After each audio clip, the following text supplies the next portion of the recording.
So, welcome to today's presentation. My name is Peter Joseph, Senior Market Analyst at IronFX. We're going to be mixing technicals with fundamentals once again. And in front of your screens right now, you have your USD's 4-hour chart. All charts to be presented are to be of the same time frame, unless otherwise stated. Let's skim through it. So we make a start with Euro USD, which edged just a bit lower yesterday.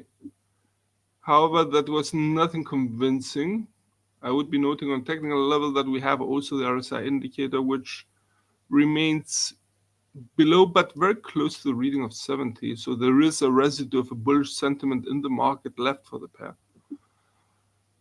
Should the bulls take over, we may see the pair rising, breaking above the R1, 1.0885, and start aiming for the 1.1040. Mind you that the R1 is quite valid, given that it has proven its worth as a resistance line about 3 days ago. On the flip side, should the bears take over, we may see the price action dropping, and we would require a break of the S1 1.0750 and the pair to start aiming for the 1.0635 for actually advising for a bearish outlook here.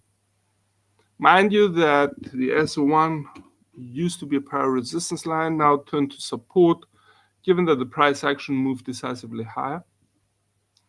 I would be noting though here that we have the 20 moving average in blue, the 50 moving average in green, and the 100 moving average in orange, all pointing upwards, more or less implying that there is still some bullish tendencies left. Yet the moving averages are actually followers and not so much of a leader. Once again, for the time being, for a bullish outlook, we would require a clear break of the R1. A higher peak than this one would be required. So the R1 has to be broken, and the pair has to start aiming for the 1.1040 before actually adding a bullish outlook for the pair. For the time being, a sideways motion scenario seems to be prevailing. At least that's in the 4-hour chart. Allow me to also add some toolbars here. Standard for the charts, line studies, and time frames. And talking about time frames, let's drill out of the 4-hour chart and move to the daily chart. See how that picture is moving out. Okay, there was a strong upward movement, which more or less had to do with the release of the US CPI rates on Tuesday, weakening the USD side. Yet other than that, and despite some correction lower yesterday, the pair remained in a rather sideways manner here. Once again, back to the 4-hour chart. Base scenario for Euro USD is to remain in a sideways motion.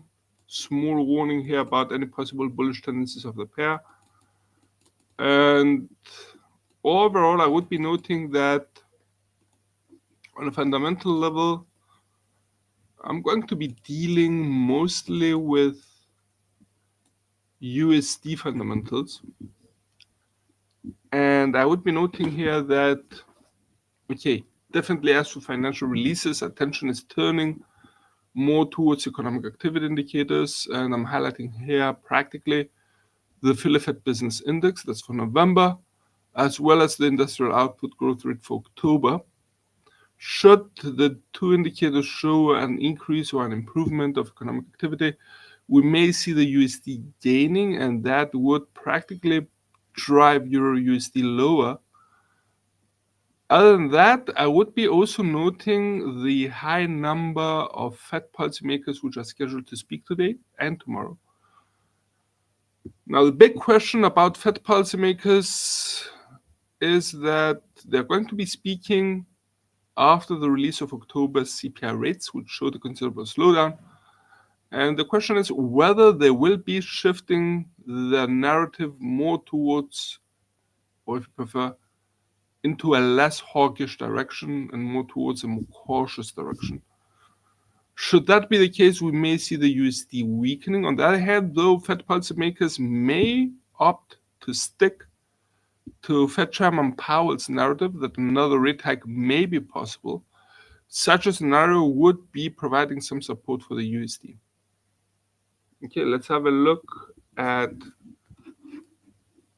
GBP USD. Now we can see here that the correction lower is even more intense, and allow me once again to drill into the daily chart. You can see how there is a differential here in comparison to the Euro USD pair. Back to the 4-hour chart. So practically the pound lost more ground while the euro proved to be a little bit more resilient. Once again, though, we see some signs of stabilization. We can see how the RSI indicator dropped lower and it's actually nearing the reading of 50, implying rather indecisive market. But you can see that also in the price action of the past 12 hours. Allow me to drill into the 1-hour chart. Here it is. And you can see that there is, despite the correction lower, some stabilization and the downward motion has been interrupted. So more or less, we tend to maintain a bias for a sideways motion. Note here that in the 1-hour chart, the RSI indicator is on the rise and is nearing the reading of 50, once again implying a rather indecisive market. Back to the 4-hour chart. Hence, we tend to maintain a bias for the sideways motion to continue, possibly between the 1.25 and the 1.2325. Now, for bullish outlook, I would require a higher peak than this one, so the price action of cable has to rise and break the R1 1.25 and start aiming for the 1.2645. It's not enough to just test the R1. We need a clear break for a bullish outlook to emerge. On the flip side, a bearish outlook could come into force should cable actually drop and break the lower boundary of its current sideways motion, namely the 1.2325, and start aiming for the 1.2060. Mind you that the S1 relies practically on this peak here, used to be a former resistance line, now turned to support, given that the price action has moved clearly above it. Now let's have a look at USD/JPY.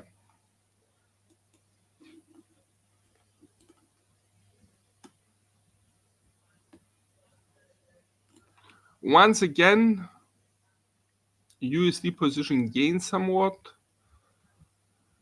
I would be noting here, though, that the stabilization is even more evident. Know how tight range-bound movement has been characterizing the pair over the past 16 hours.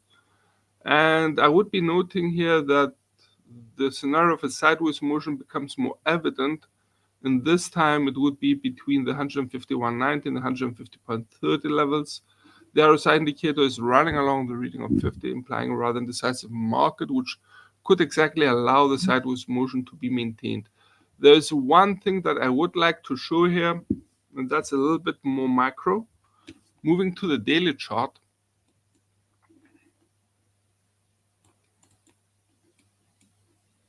Allow me to delete all other lines.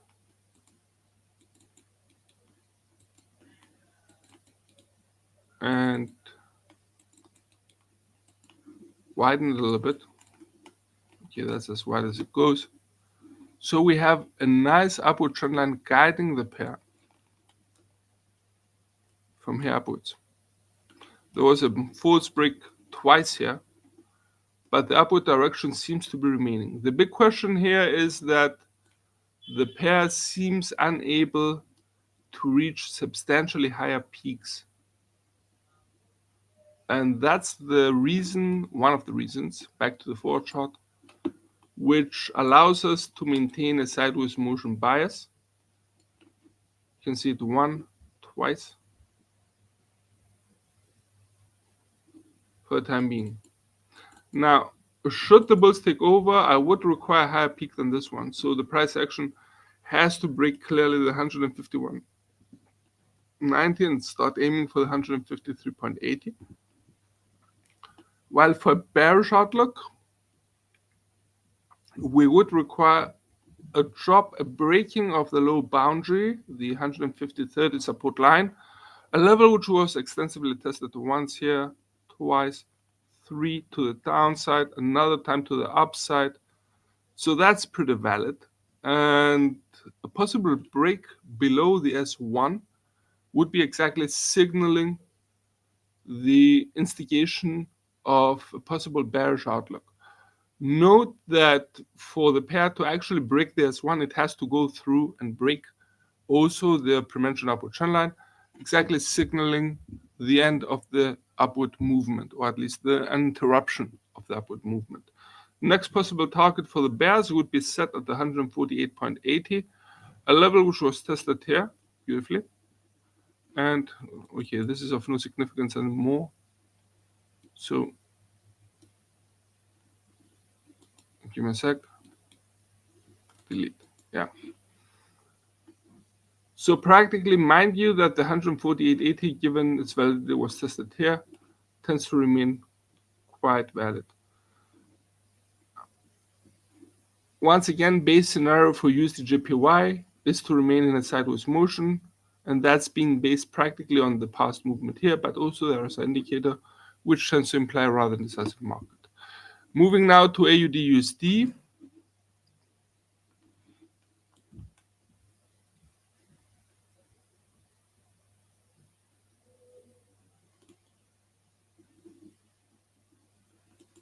Let's readjust slightly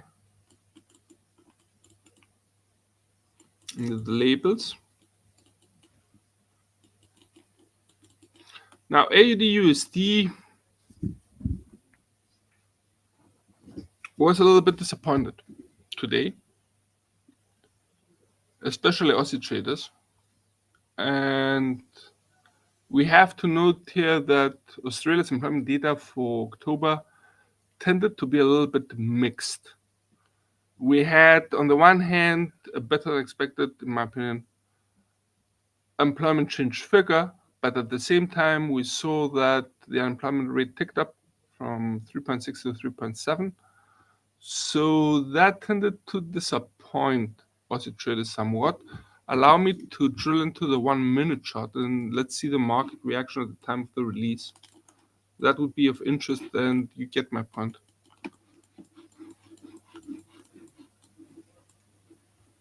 Here it was.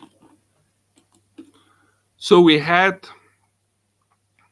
at the moment of the release, AUD/USD got a support of around 12.7, almost 13 pips.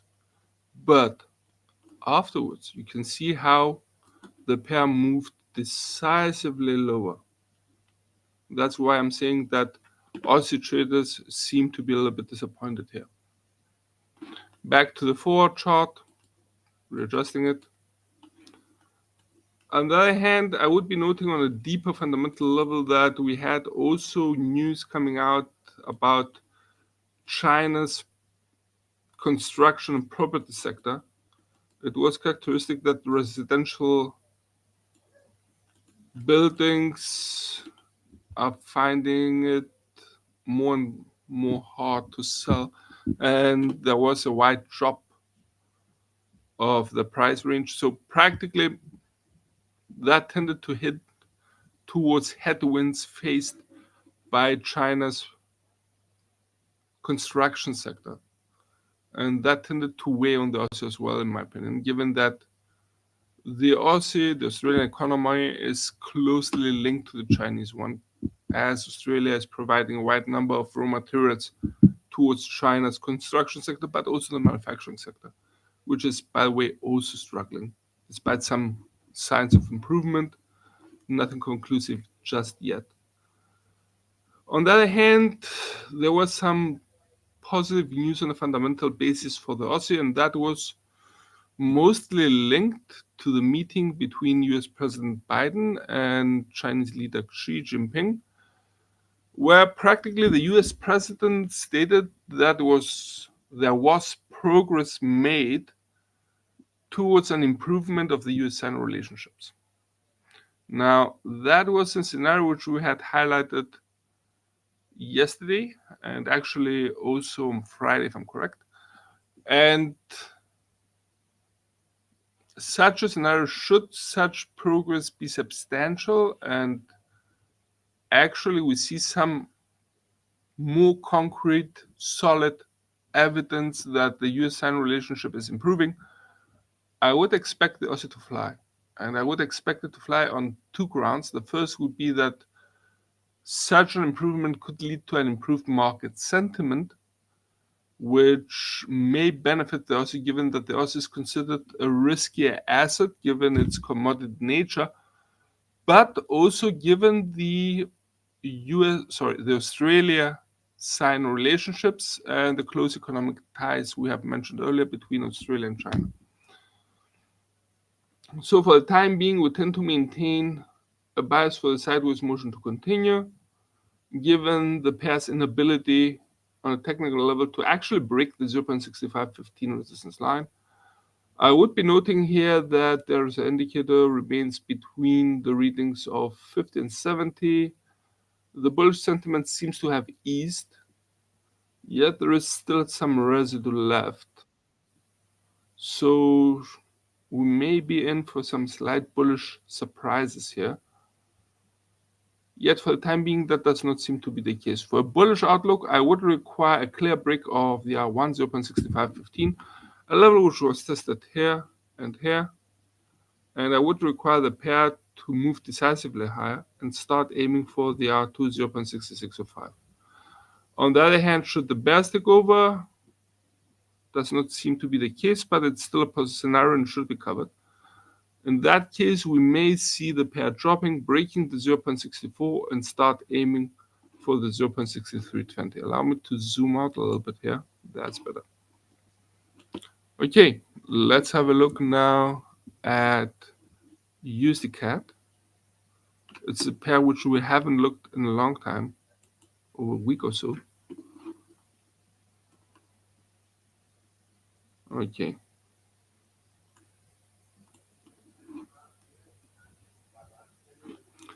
Moving to the forward chart, USD CAD. Okay, we haven't seen this pair for some days now. And definitely we need some readjustments here.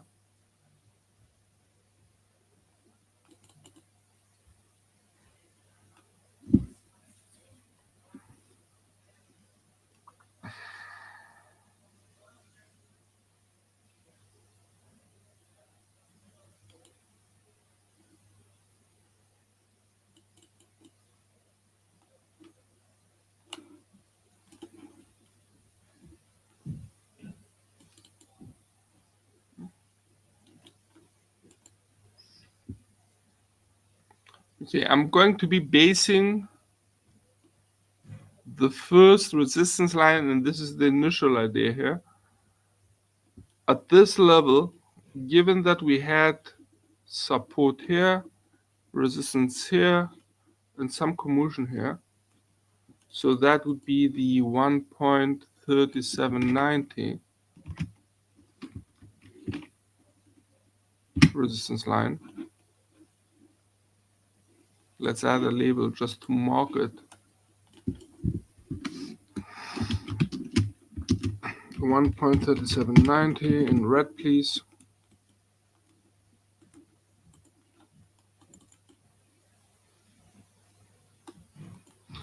The second resistance line is clear, and it's practically this level here, as it was tested on this peak here. However, I would like to see whether there are other peaks supporting this idea. Oh, back.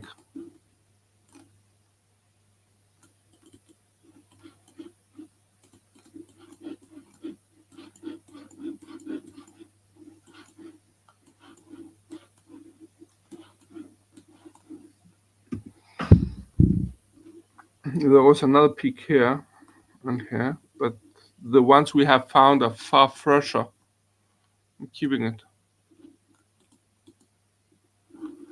Okay, and that would be the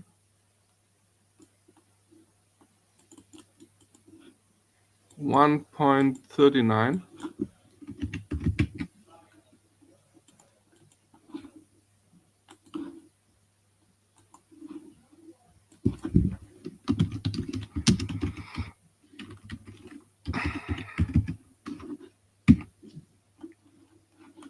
And let's have a look also at the validity of the R3.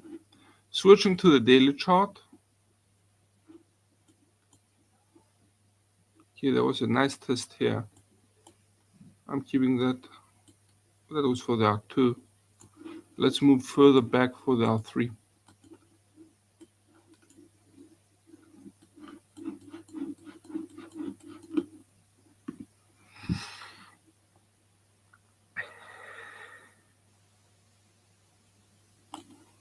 Let's drill to the 4-hour chart. Doesn't go that back. Back to the daily chart.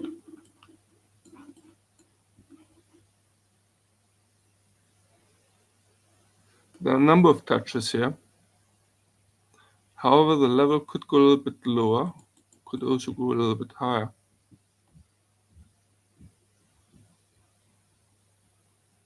I'm going to be narrowing it. And I'm moving the 1.4045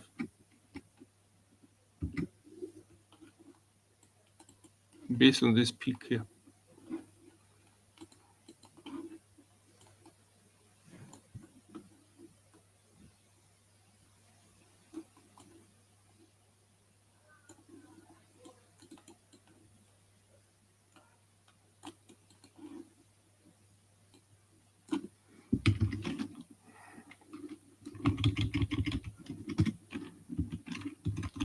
So we make a start with the R3 being at 1.4045,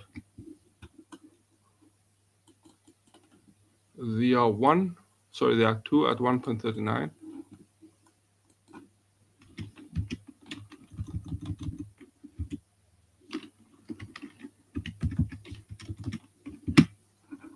moving now to the R1 at 1.3790.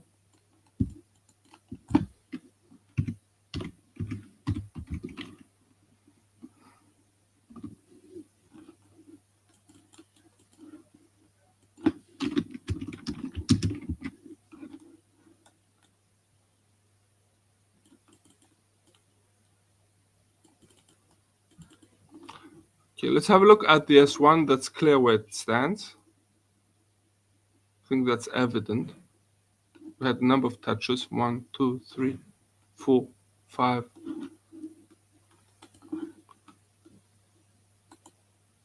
So the first support line is being based at 1.3640 in green.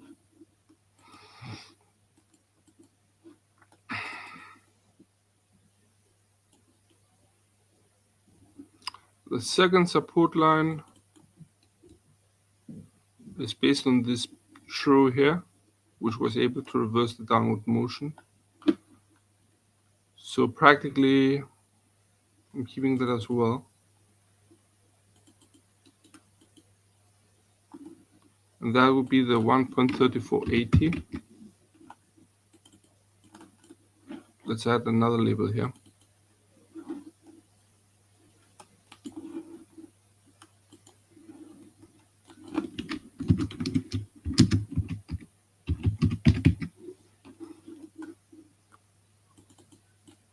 And I'm going to be narrowing the last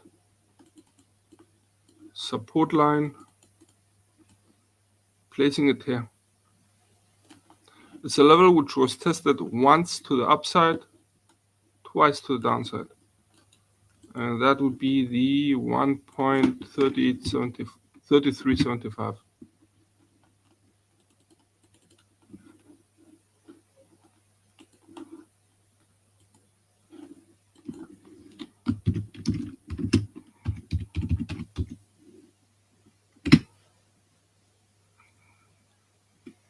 So overall, we have set our support and resistance lines. We're on the daily chart. Let's drill out to the 4-hour chart. Well, that's a little bit more clear here. And for the time being, we tend to maintain a bias for the sideways motion to continue. Possibly between the R1 and the S1. Mind you that the RSI indicator has bounced on the reading of 30 and is rising, aiming for the reading of 50, implying that slowly but steadily, as things stand now, The bearish sentiment of the market seems to be fading away, or it's weaker, but there's still a residue here.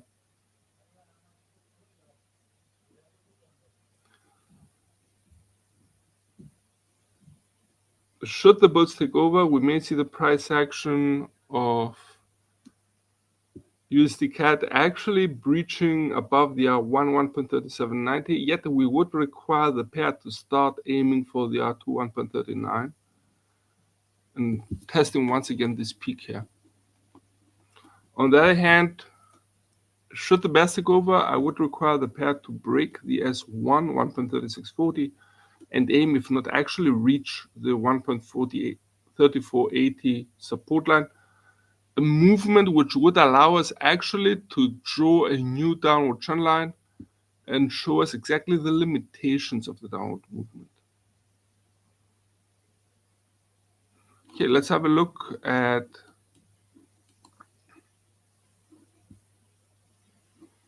gold.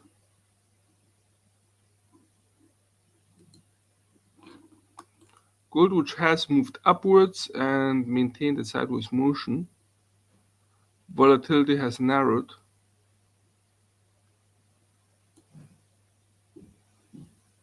So I'm going to be slightly adjusting the levels. Definitely I'm going to be raising a little bit the upward first support line, which used to be a resistance line. Now to support, as it is the 1955 in green.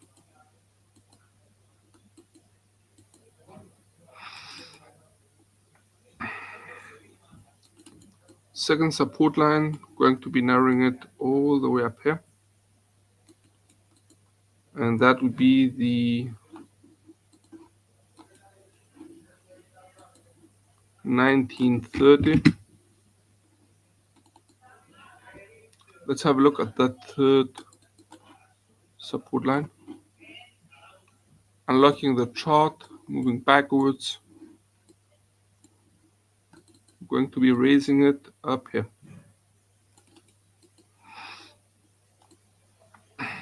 1907.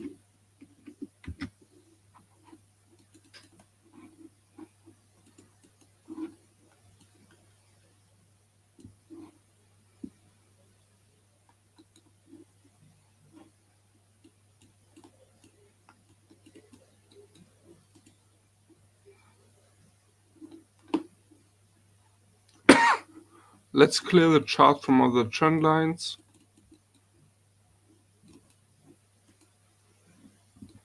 That's better.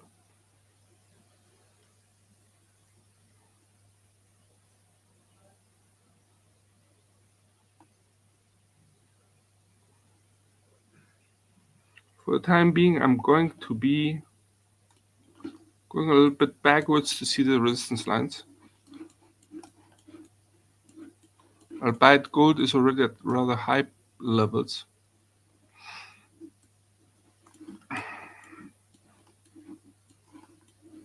Here you go.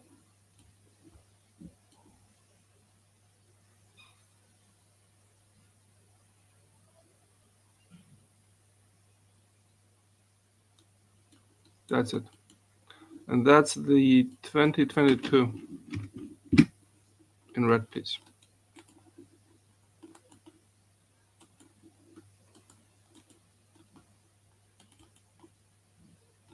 Okay, readjusting the chart. Let's add some labels here. Starting with the R3 at 2022 in red.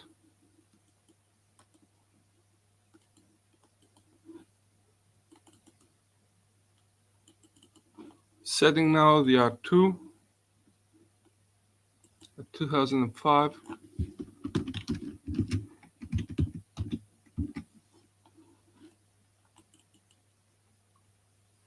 Quite wide off now. I'm going to be setting the R1 at 1977.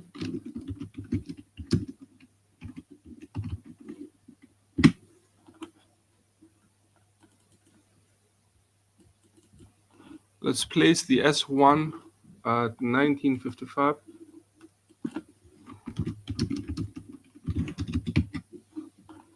Definitely this should be in green.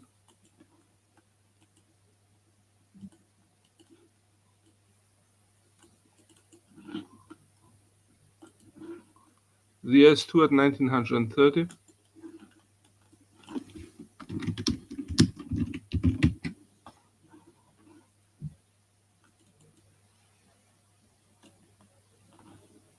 And the S3 at 1907.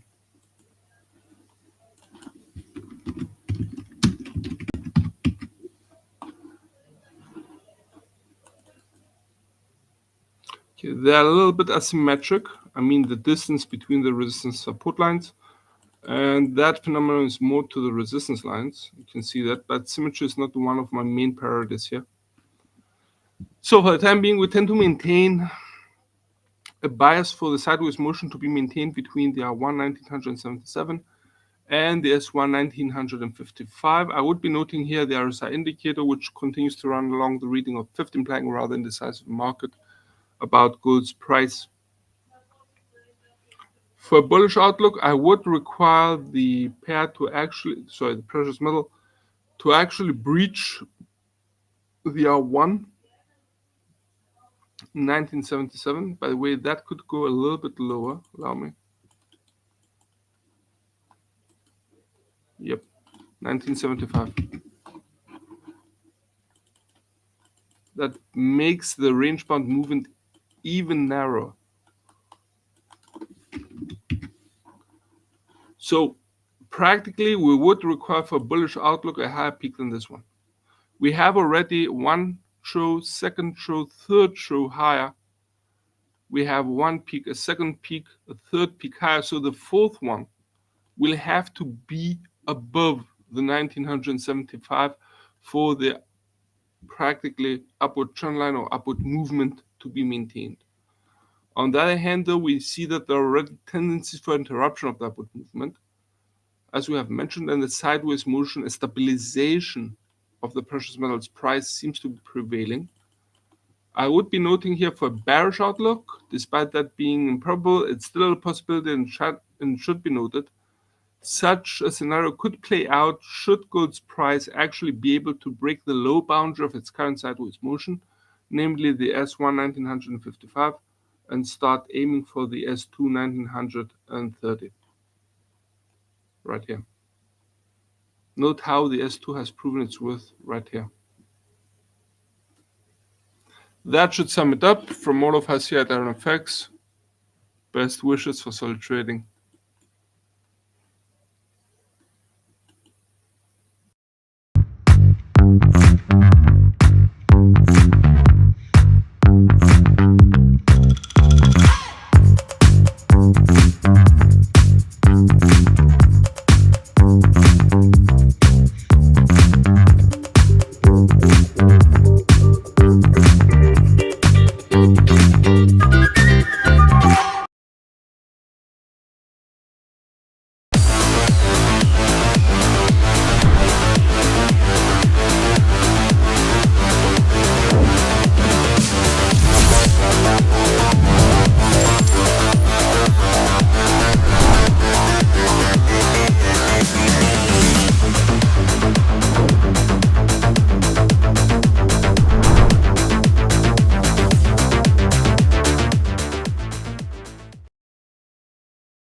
everyone. The term risk-off refers to the mood of traders and investors in the financial market when they want to avoid risk exposure and safeguard their funds. When traders are pessimistic about the economic outlook, they tend to sell risky assets and buy safe haven assets. In such an environment, safe haven assets like the Japanese yen and gold tend to gain in value, while high-risk assets like stocks and commodities tend to decline.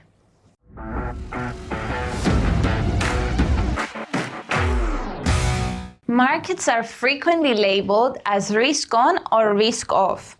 Both of them express global market sentiment. Risk-on, risk-off is frequently abbreviated as RORO. This happens when price behavior is driven by investors and traders' changes in their risk tolerance. When traders are not optimistic, then they tend to reduce leverage, selling risky assets and buying safer assets or even preferring cash. US Treasuries and German bonds are considered almost risk-free. The US dollar, Japanese yen, and the Swiss franc are safe havens and tend to rally when traders want safety during times of uncertainty. The price of gold usually increases and the yield on government bonds falls. Thank you so much for watching us today, guys. Stay tuned. Bye-bye.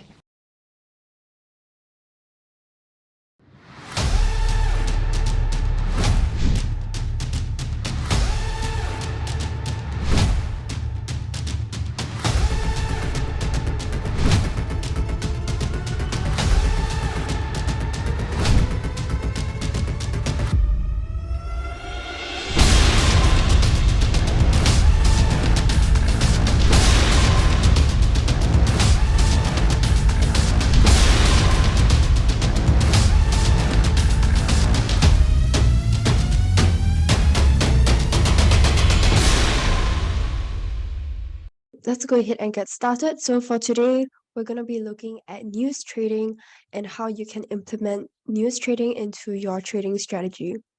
So before we get started, just a risk warning as well as the disclaimer. Our products are traded on margin and carry a high level of risk, and it is possible to lose all your capital.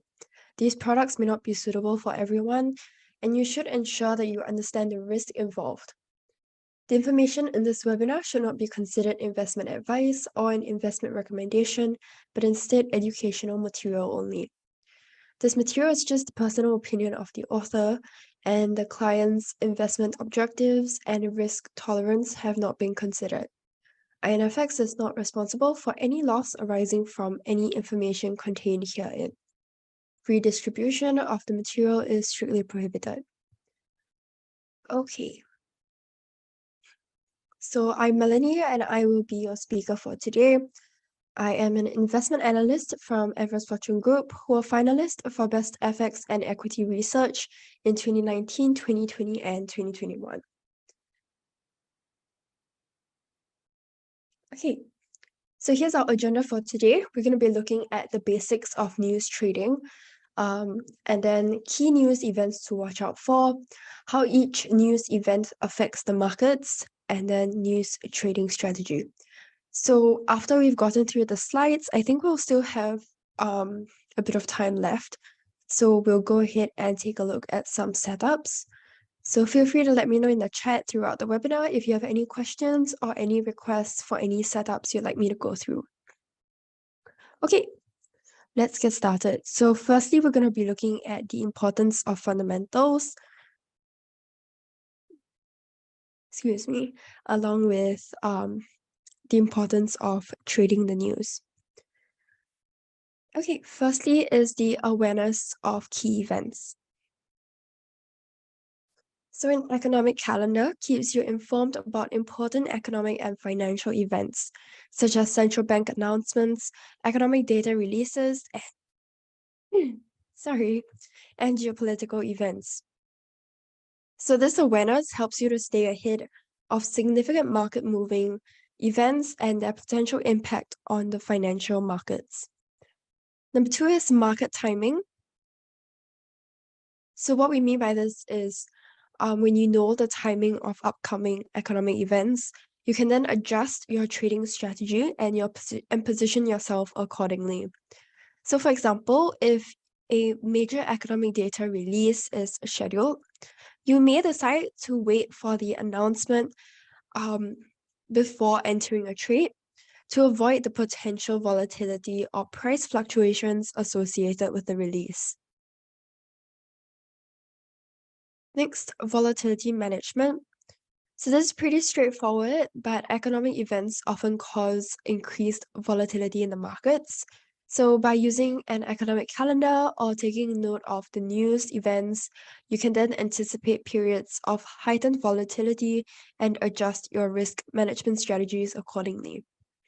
So for example, you may decide to tighten your stop loss levels or reduce position sizes during volatile events to manage your potential risks. Next, fundamental analysis. So there are a lot of indicators that you can use, not just economic calendars, and data releases as well. So these indicators offer insights into the health and performance of various economies and sectors. So by incorporating fundamental analysis into your trading strategy, you can make more informed trading decisions based on the underlying economic conditions. Next, trading opportunities is pretty straightforward, so I'm not going to get into that. Avoidance of surprises, pretty self-explanatory, but this basically helps you to avoid being caught off guard by unexpected market movements, and it also enables you to make more proactive and informed trading decisions. Risk management, we already talked about. Reducing your position sizes, increasing stop loss levels, even temporarily exiting the market during high risk periods are all examples of risk management. So lastly, long-term planning. This allows you to plan your trades and investments with a long-term perspective. Because when you incorporate anticipated events into your trading strategy, you can then align your positions with the expected market trends and take advantage of long-term opportunities.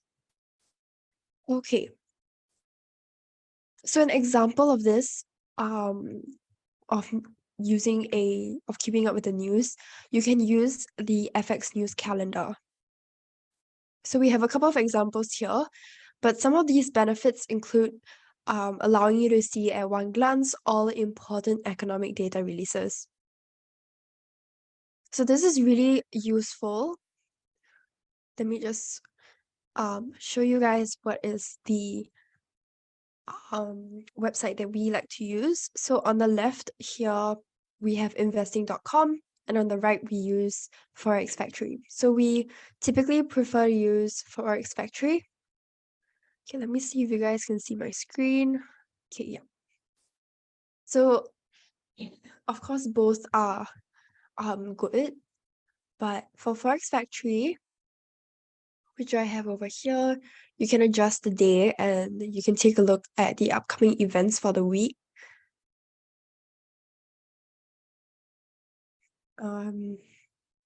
You can also apply settings, and then you can filter the expected impact of these events as well.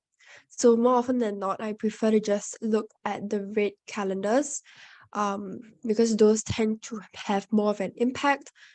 But of course, maybe I'll just show you guys. Yeah. So these include the CPI, employment rate, important data releases like that.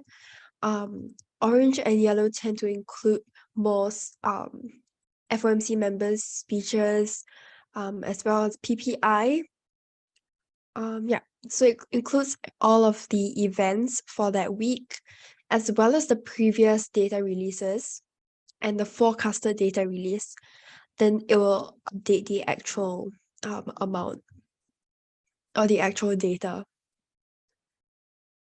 So based off of these events, as well as the forecasted data, you can then make more informed decisions when you are deciding on a trade.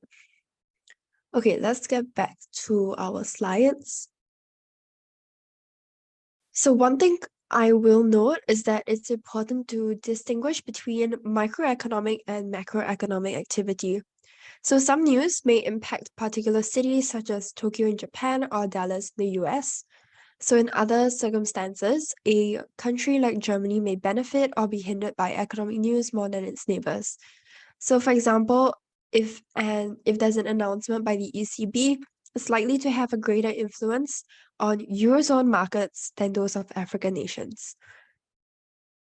So we want to keep track of the leading economic index or range of composite indexes, such as the coincident index of major economies.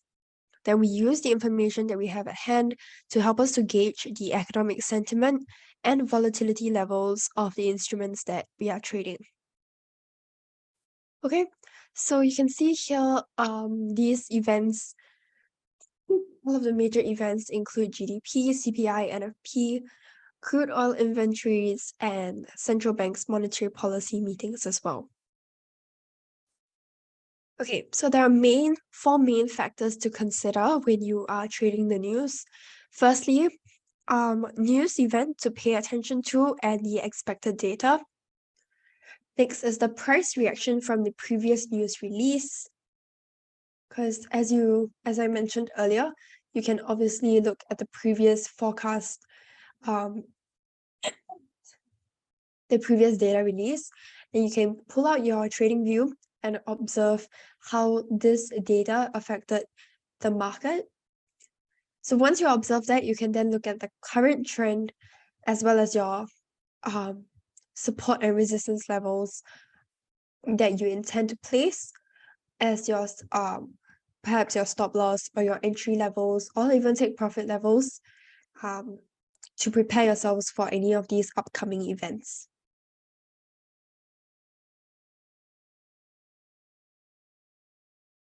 Okay, so here's an example.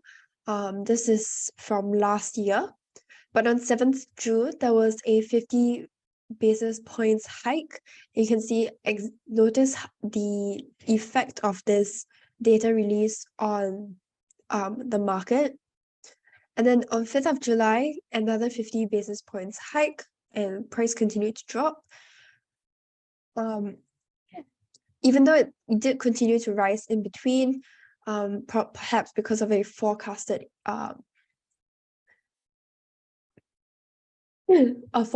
release that price is likely to not increase anymore. But you see, after this data release on 2nd of August, price continued to drop. So you can see after each 50 basis points hike data release, price continued to drop for each of these. So regardless of what happened in between these two events, price always dropped after the data release. So this is what we mean by observing the previous data and then comparing that with the financial markets at that time. Because it's likely to enable you to forecast what's likely to happen in the future as well. Okay. And then we see here on the 5th of July, excuse me, you can see this huge drop in the price after the data release over here. That's why it's so important for you to take a look at the previous data as well. And you can see here we've highlighted the support and the resistance levels, just so that you can see where exactly you should place your stop loss as well as your take profit right before any data releases, just to make sure that you are well protected regardless of the outcome. Okay. Oh, here's the 2nd of August 50 basis point hike as well. Once again, we've highlighted the resistance as well as the support levels over here. And you can see over here, the support level, even the price increased as we saw in the previous chart, over here, our support level is at this multiple swing low support. So we decided to place our take profit here and our stop loss level over here at the swing high. And you can see once price continued to drop down, we expected price to reverse off of this level. Why? Because we have previous data, or rather it shows us that price has reversed off of this level multiple times in the past. So price is likely to reverse off of it once again.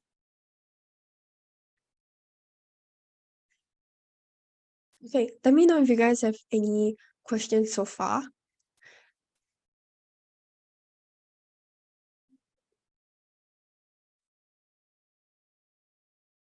Okay, if not, we'll move on to our next part. So key news events to watch out for. And we'll also be going through what some of these events mean and what they represent, and why exactly they're so important. So there is a theme of economic focus. So the news events, for example, the global financial crisis, the period was from 2008 to 2009. So in this case, the economic focus was employment data and wage growth. During the COVID pandemic from 2020 to 2021, the economic focus was to increase GDP. Currently, or previously, our news event or the current news event is looking at predicting when the recession will occur. So some people are thinking that we are currently in a recession. Some people think it hasn't happened yet. But our economic focus at the end of the day, whether you think it is currently happening or not, is the inflation data as well as the interest rates. So this is what the governments are controlling. So this is our economic focus currently. Okay, so what exactly do interest rate decisions mean? So central banks hike interest rates to increase the cost of borrowing. This slows down economic activity. It also reduces and slows down the speed of inflation growth. This is also a high price volatility event. So every time that we see that there is an interest rate hike or interest rate decision coming out, then you can anticipate a high price volatility event is about to occur.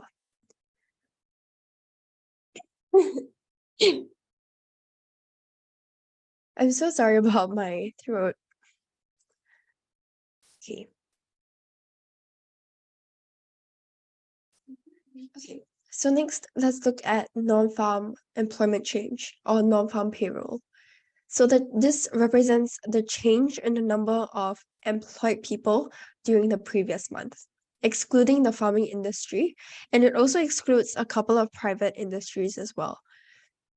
So the job creation is an important leading indicator of consumer spending, which accounts for a majority of overall economic activity.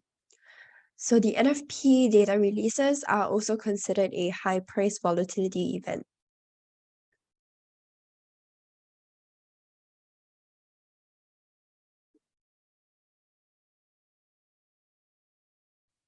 Okay. Okay, so let's take a look at some other high impact events as well. So this is mainly for US events. FOMC meetings are Federal Open Market Committee meetings. And this is the US Fed's way of communicating their view on monetary policies.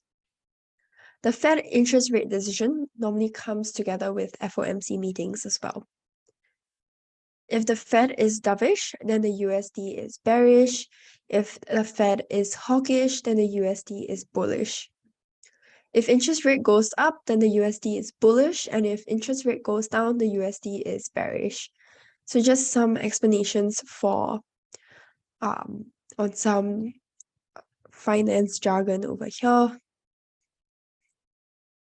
Okay, we have briefly talked about this already, but unemployment rate as well measures the total unemployment of workforce that is seeking active employment from the previous month. Okay, crude oil inventories measures the weekly change in the amount of crude that's held by US firms. Now, if the crude inventories increase, then we can expect oil prices to drop. And the EIA short-term outlook is the monthly forecast for the year ahead, the demand and prices across major fuel types. Okay, inflation data, CPI, measures the change in price level of a basket of consumer goods and services. It also indicates the change in cost of living. So the target CPI for an economy is typically between 2 to 3%.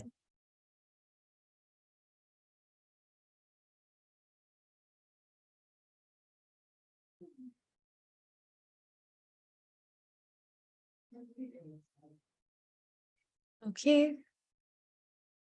So this is the news events for this week, between July 17th to July 21st. And this is solely looking at the high impact events. Okay, so just a reminder, we want to look at news events to pay attention to and expected data. Number 2, we look at the current trend. Number 3, support and resistance levels. And number 4, price reaction from the previous news releases.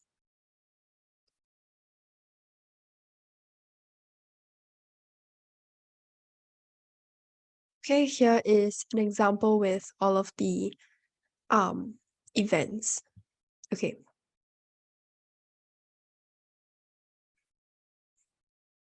So on this chart, we see the impact that it has on right when data is released at this timing.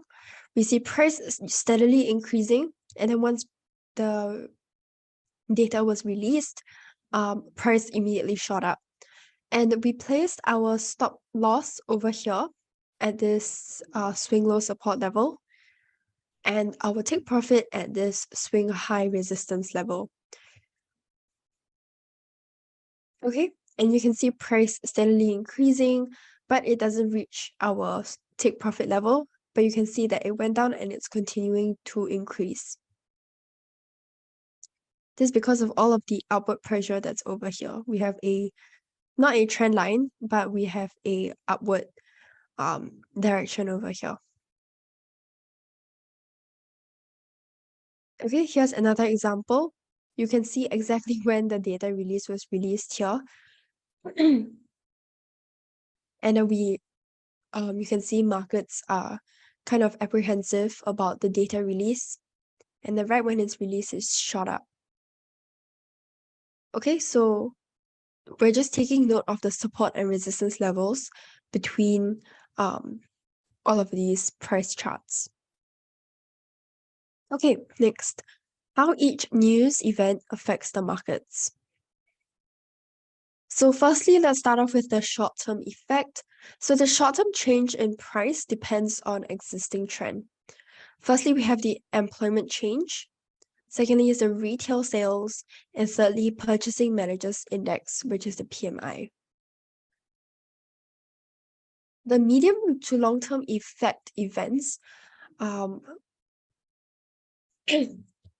have a potential to change or reverse in trend, and these events include GDP, inflation data or CPI, as well as any interest rate decisions.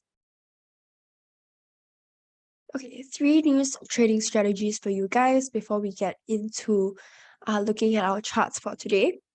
So firstly, entering before the release. So this would be typically on the shorter time frames, either the H1 or M15. For the pros, you can catch the maximum move. Cons, you could get spiked out immediately if it does the opposite of what you predicted it would do. Next, pending orders. These you're looking at the H1 time frame. Pros, there's less emotion as price moves, so you won't be so anxious at the time of the release. Cons is that there could be a price slippage. Next is reacting to the release. So this once again is another short-term trading strategy on the M15 or either M1 even. So either the 15-minute or 1-minute time frames. So the pros is that you are trading exactly what you can see, but the cons is that it could get influenced by price movement and it could be pretty or your charts can be pretty noisy since you are trading on such small time frames. And typically after a data release, most traders tend to get really excited or their emotions come into play. So it could show you, it could get or the price charts could get very volatile, especially when you are trading on the smaller time frames. Okay. We briefly touched on this already, but just recap some of the benefits of using an FX calendar. It really depends on whether you are a long-term trader or short-term trader. But we've shown here a couple of trading strategies for you to use, even if you are a long-term trader. So, yeah, it generally helps you to be alert to upcoming important news that may affect the volatility as well.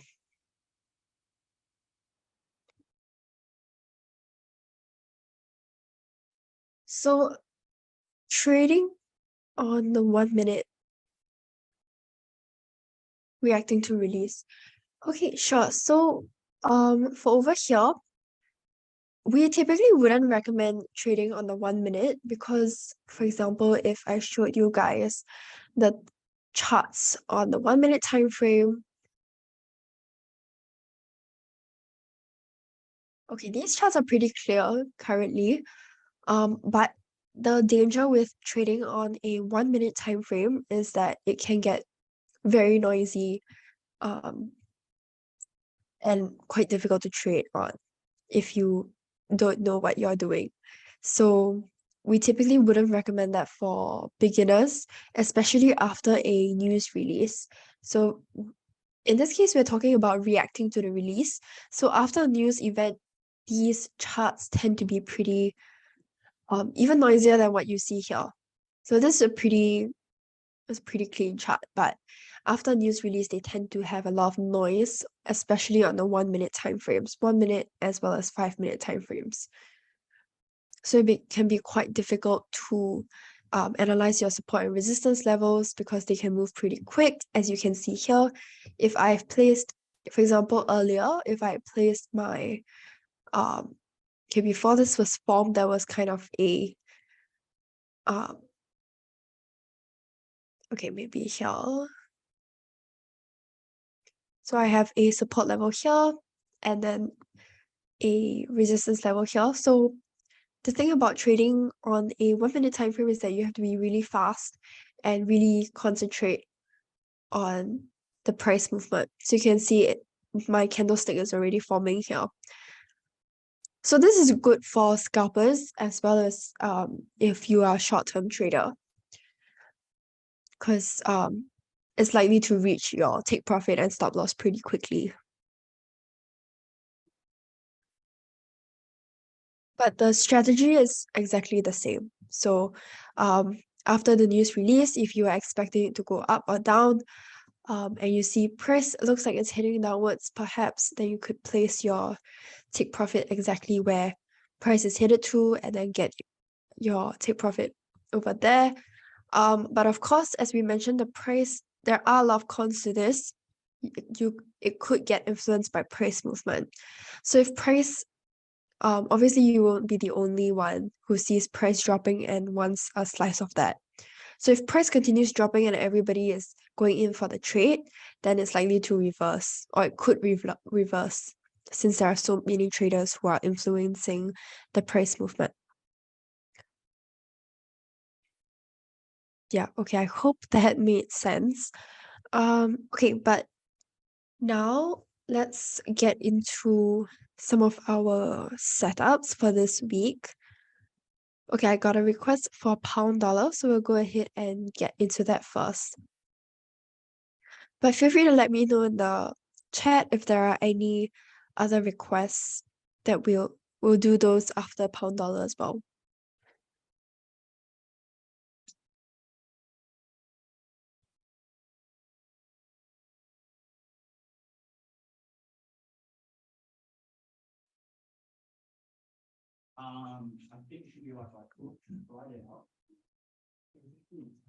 Okay, so we when we analyze these charts, we won't analyze on the 1 minute, 5 minute, 15 minute, because of there tends to be more noise on these time frames.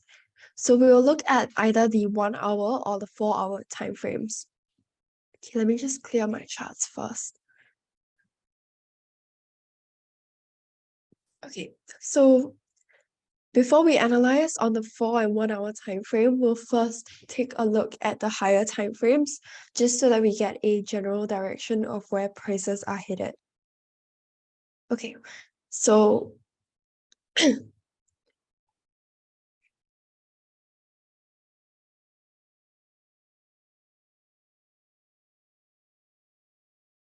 here we have our weekly time frame, and on the weekly time frame, we can see prices headed upwards.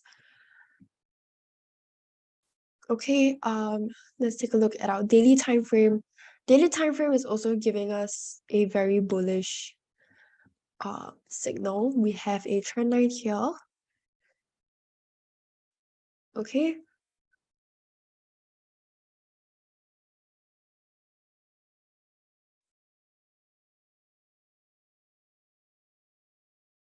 Okay, now let's take a look at either the 4 hour or 1 hour time frames. So how we decide between 4 or 1 hour is by looking at how clear the charts are. Okay, in this case, both of these charts are pretty clear. So I'm just going to go ahead and analyze this on our 4 hour time frame.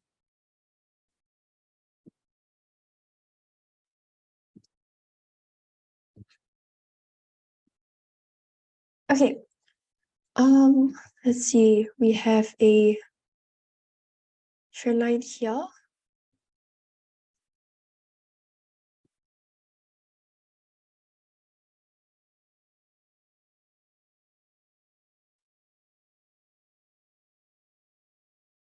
Let's see if we have a ascending trend channel.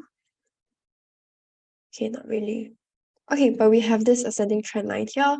Remember, for a valid trend line, it has to touch 3 points, at least 3 points. So here we have 1, 2, and 3 points.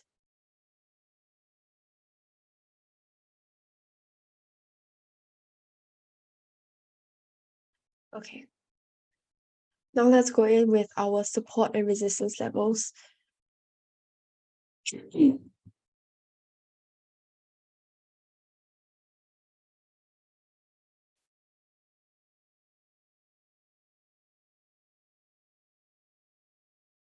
Okay.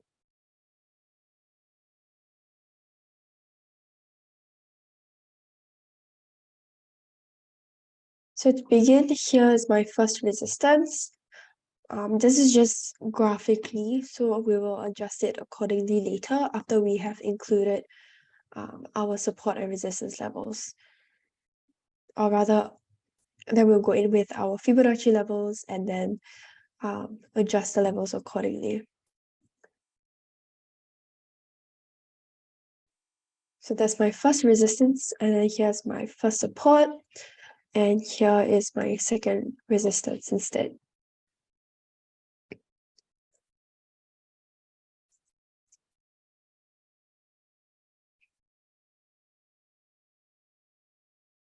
Okay.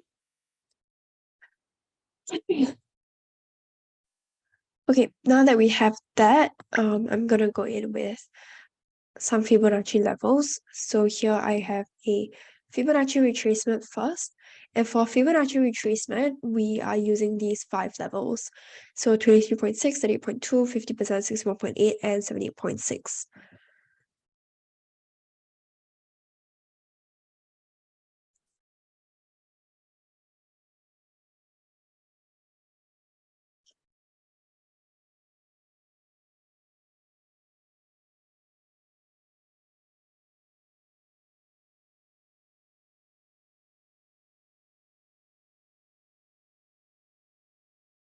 Okay. Here we can see that the 23.6 and the 50% lines up with the first resistance and first support. So these don't really have to line up exactly because Fibonacci confluence levels tend to be an area more than a level. So I'm just going to keep these two. Okay, and then I'm going to look for a Fibonacci projection now. Now for Fibonacci projection, we use these three levels: 61.8, 78.6, and 100%. And I can see my, okay, even though my 61.8 lines up nicely with my first resistance, it's no longer valid because price has already cut through this level. So none of the levels are valid. I'm going to remove this.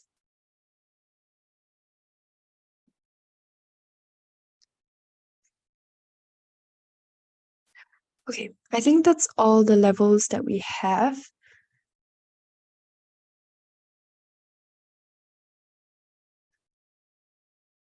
Okay, I'm just going to highlight this first support because we have a,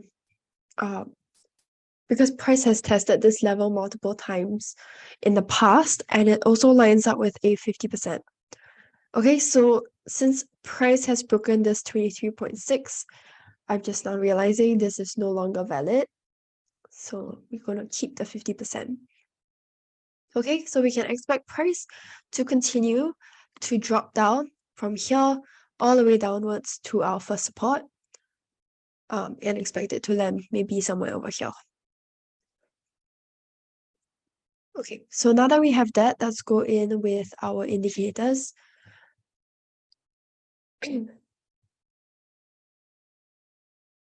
So we like to use Ichimoku and MACD because at one glance, you can see exactly what the signals are. Here for Ichimoku, you can see it's breaking into the cloud. It looks like it's about to break out of the cloud. Okay, so it gives us a little bit of a bearish signal, but since price hasn't broken out and moved under the cloud yet, we can't really say it gives us a bearish signal. So I'm just going to remove that so that we don't get confused. And then for our MACD, it's definitely giving us bearish. I'll take a look at another indicator.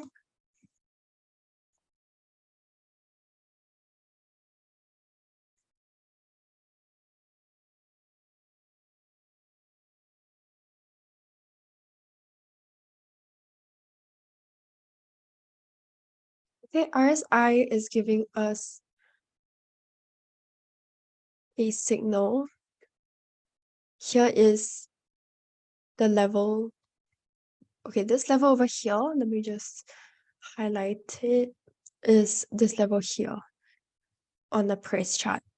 So we can see that where price is currently at is over here. But if we take a look at our RSI, this from here to here is obviously much steeper, whereas here we can see price is approaching our hidden support level here. Okay, so we can expect price to continue to drop towards this support level before reversing off of it. So it's likely to continue to drop.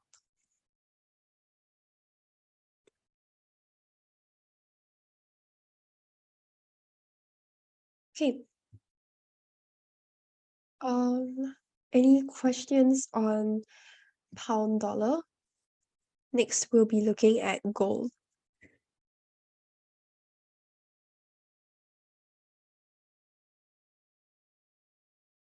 Okay, if all good, then let's get into gold.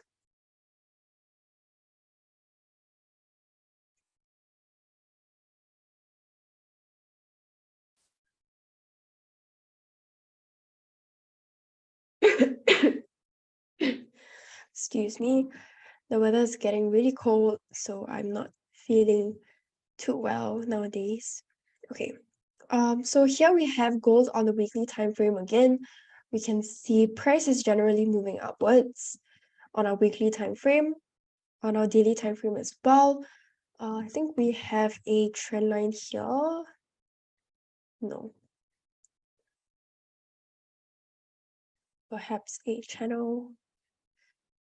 Yeah, we have price moving within this ascending channel on our daily time frame. So both weekly and daily giving us very bullish signals. Okay, and now let's get into our 4-hour time frame.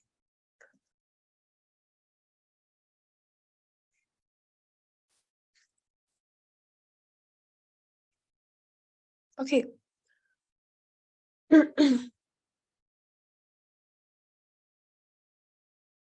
So first things first, we're going to see if we have any trend lines or trend channels.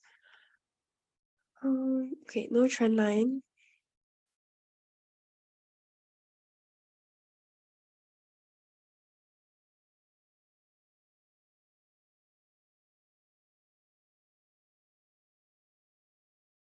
Okay, we have a bit of a trend channel here.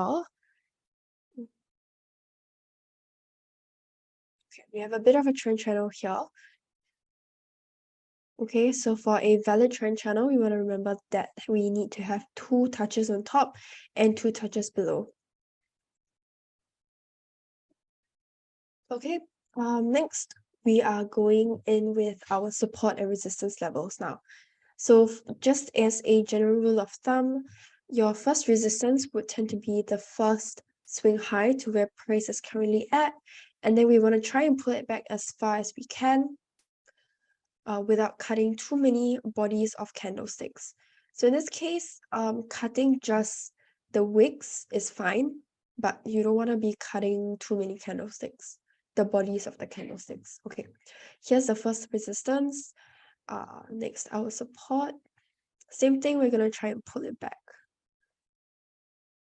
Okay, here's our first support. And then our second support is over here.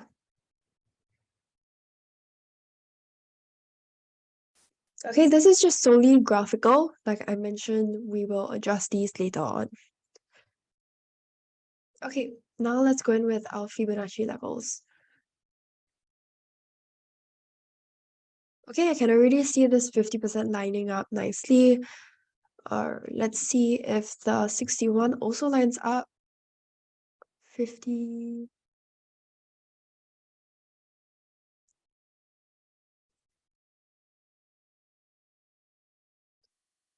Okay. So I'm just going to leave that there first. And then now I'm going to take a look and see if we have another retracement here.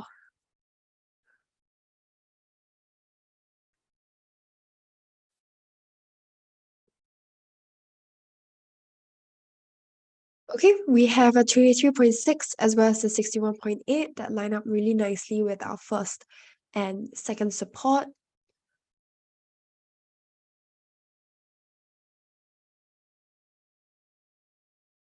Okay, now let's see if we have any projection levels.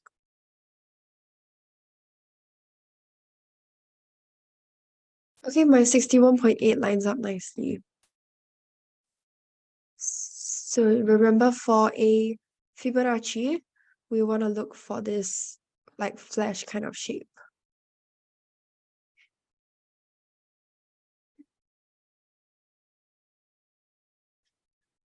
Okay. I think that's all the levels that we have.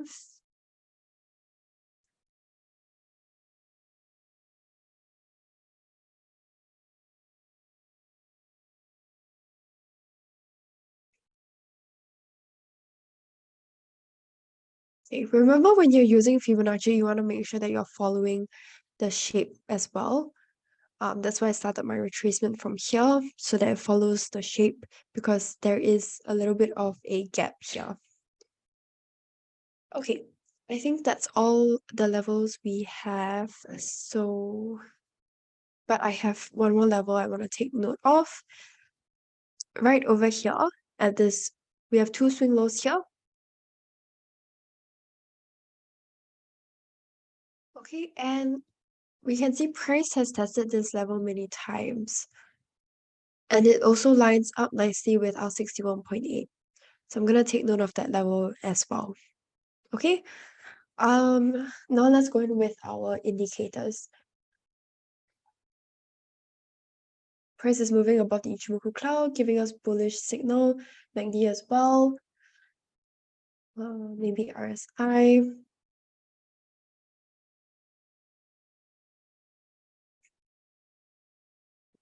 Okay, RSI also moving in a really nice ascending trend line. So this overall is a very bullish chart for gold.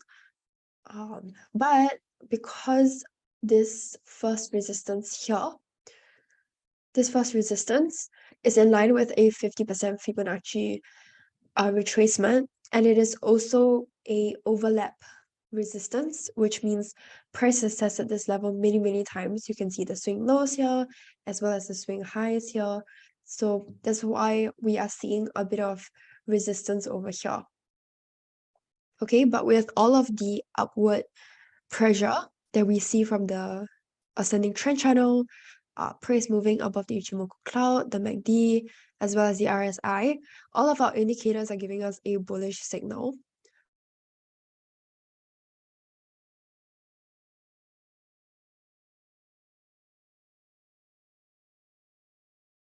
It's our second resistance. And it's likely that it will move within this ascending trend channel as well. Okay.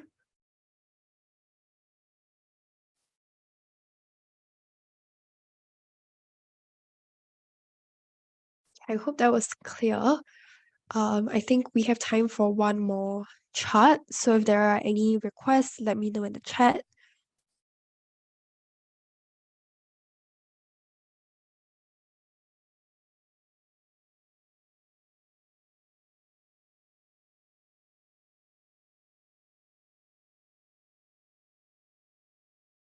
Hi, Kamya. Yep. So this is the news trading webinar. But we've gone through the slides on the trading strategy that you can use if you're trading the news. But we are currently looking at some setups.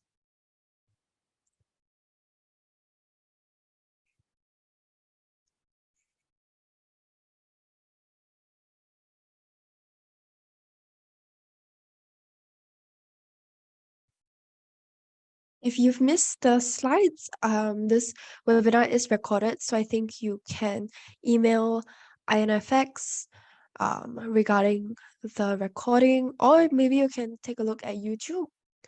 I'm not so sure if it will be uploaded soon. Yeah, but you can take a look there as well.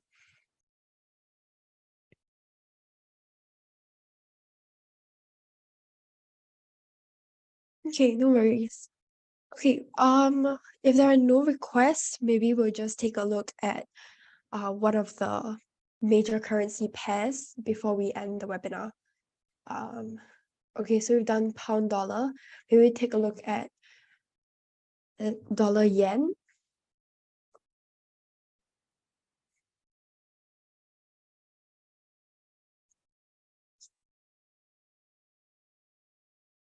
Okay, so same thing, we're gonna look at the higher time frames first.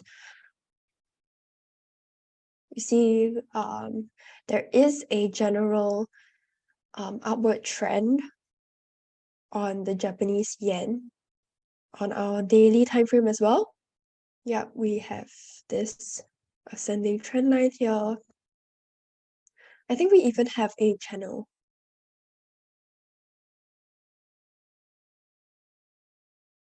Yeah, okay, we have this channel as well.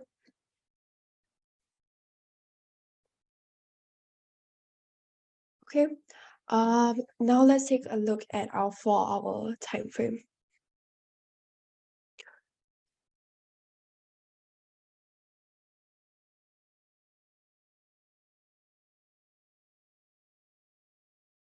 Okay, so my first resistance will be over here.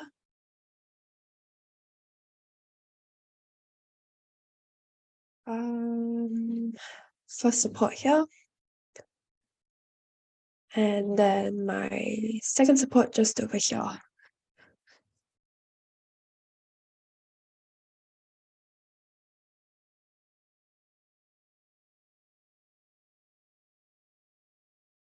Okay.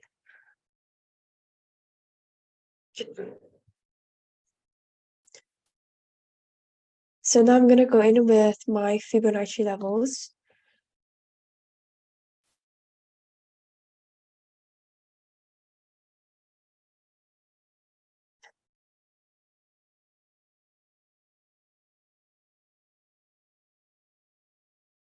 Okay, none of these levels really line up with any of my levels, so I'm just going to get rid of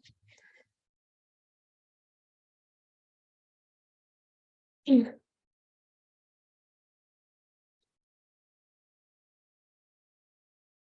Okay, maybe here.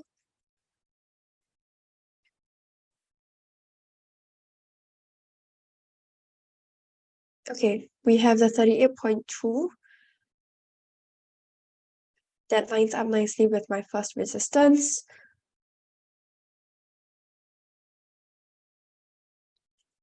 I'm going to pull up my projection.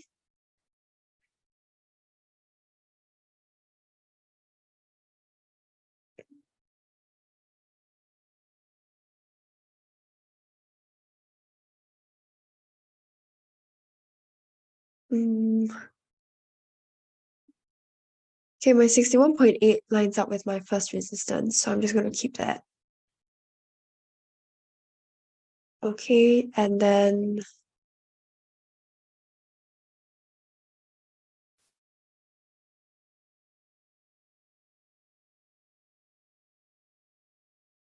okay, I guess my 50% also lines up with my first resistance, so I'll just keep that. Okay, I think that's all that we have. So let's quickly look at some indicators as well.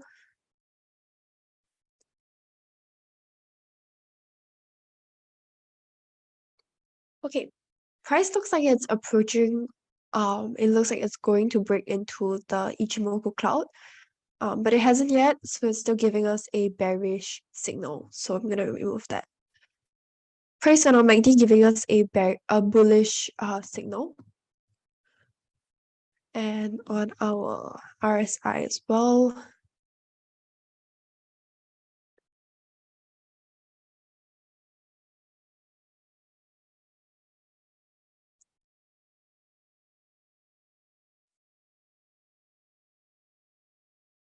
Okay, let me show you guys what I mean. So let me, okay.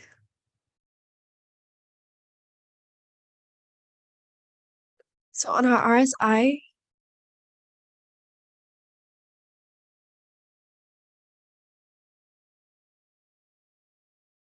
okay, on our RSI, we have these 2 points. These 2 points here. Price making a higher high on our RSI, but on our price chart, it kind of looks about the same at our second support. So this is what we call a bullish divergence, and that's how we know that price is likely to continue to increase with all of the upward pressure. Okay, so we are expecting price to continue to go up to our first resistance. But let me just highlight this first resistance is a confluence area because we have two Fibonacci levels, the 61.8 and 50%, along with a really, okay, not that strong because it only has one swing high resistance and a pullback resistance level. So it is still kind of strong, but it doesn't have multiple swing high levels or overlap levels. But that in combination with the two Fibonacci levels makes it a strong confluence area. So we can expect price to reverse off of the first resistance. Okay. As of now, we will continue to expect it to rise to our first resistance. Okay, let me know if there are any other questions. If not, you guys can leave the webinar. Thank you guys so much for joining me today. I hope you guys found it helpful, and I will see you guys next week. Bye!